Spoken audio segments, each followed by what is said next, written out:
Ryden, at your feet, there's a hatch for pipe or gauge maintenance. Face the hatch and push the action button to open it. There may be something you can use, so check the inside thoroughly. Nothing here.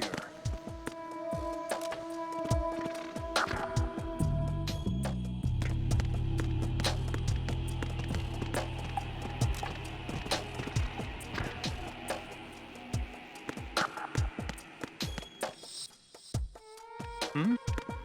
Is there somebody there?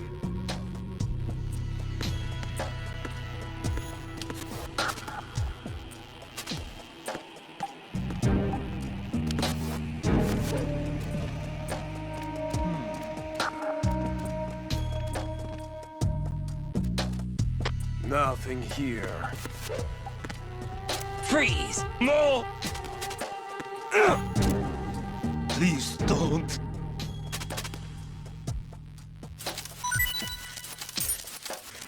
Please don't.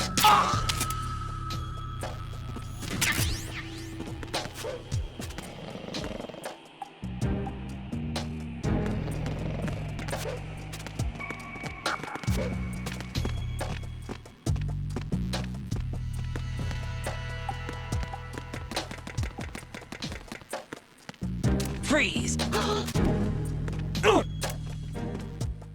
Help!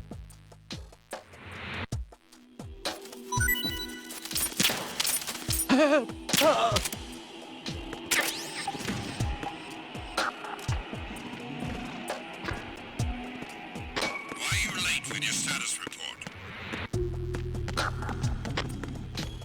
What's going on? Respond! Communications with Strut-D have ceased. Carry out an investigation immediately. Freeze!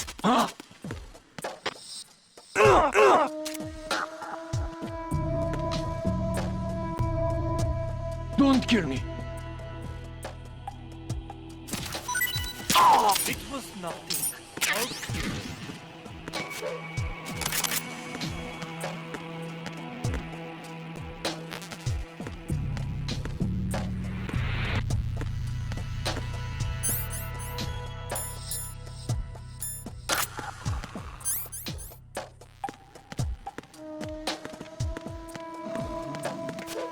Nothing here.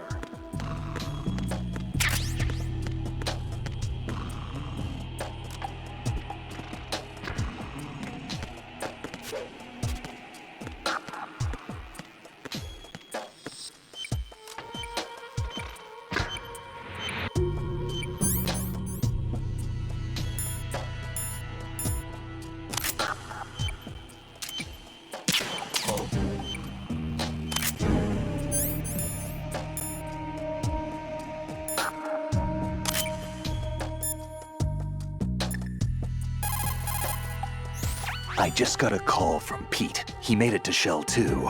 I guess he really can run. Pliskin. I'll take good care of Pete. Don't worry. Ryden, don't ever turn your back on that Olga woman. Olga Gerlukovich, daughter of Colonel Sergei Gerlukovich, ex-GRU and former Spetsnaz commander. She's the leader of Colonel Gerlukovich's private army that's been wandering around the Big Shell. Those men were gathered by Colonel Gerlukovich. Following his death, she inherited his command and now exercises full control. Her father's name was widely respected throughout the old Soviet regime, and he was the goal of just about every military man. Why would a respected soldier become a leader of those cutthroats? The collapse of the Republic resulted in a lot of unemployed soldiers. Most found themselves suddenly cast out into the civilian world, hopelessly lost. The colonel took these men in. He organized a mercenary army and led his men from battle to battle in various disputed regions around the world, hoping that one day he would rebuild his homeland. Rumor has it that during the Shadow Moses incident, he planned a rendezvous with Liquid Snake's men and assist in their uprising. I assume that the revolt figured into his reconstruction plans for the Soviet regime. I also heard that Ocelot, Liquid's right-hand man, was an old friend of the colonel's back in the old days of the Soviet Union. In any case, Olga inherited her father's military genius and has become a force to be reckoned with. She was born and raised on the battlefield, and she's as tough as she looks. Not my ideal choice for a date. You sound like you've met her. No, I haven't had the pleasure. Just remember what I said. Don't turn your back on her.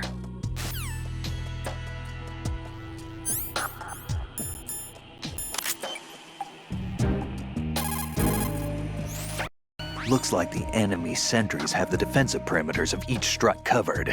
You'll be safe as long as they don't radio for more men, but if you're spotted, run for it. Find a good concealment and wait until the backup leaves. You won't be able to defuse the bombs while you're being chased down, believe me. That's a Claymore mine. The Claymore is a directional mine that can be set up on the ground. It's mainly used for ambush or defense. It can also be used against light vehicles and other soft-skinned targets.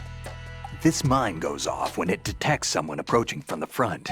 The explosion fans out shrapnel and metal balls to create a fan-shaped destructive zone. An important thing to remember is that the sensor is not selective. The mine will attack friend or foe. What I'm trying to say is, don't trigger your own trap. You can recover a set Claymore by crawling up to it carefully. That means you can collect enemy Claymores for your own use if necessary.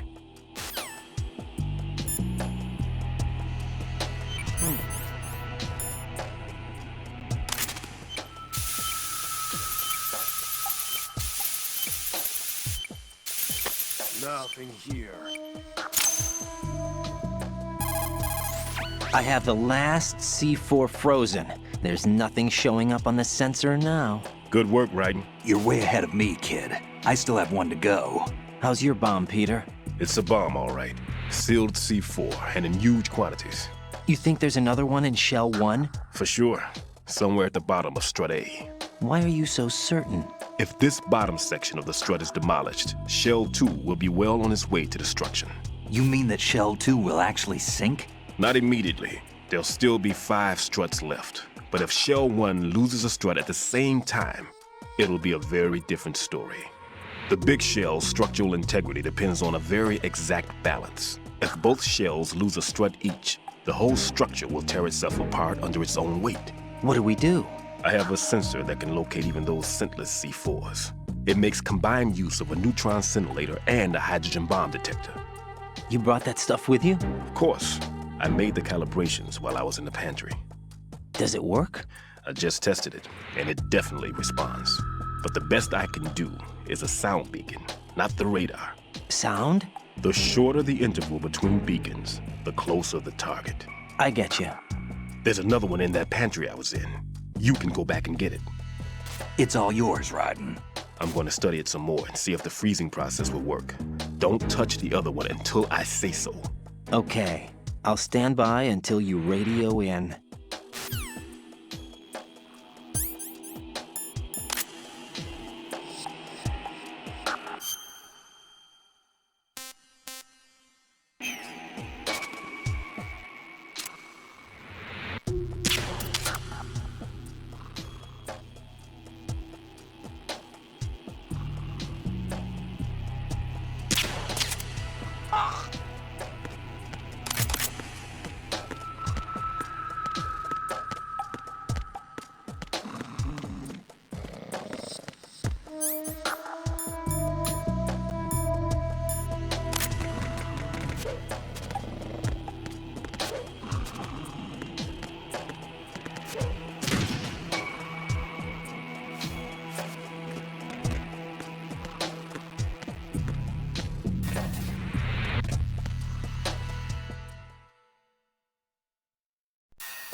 Jack, do you need to save?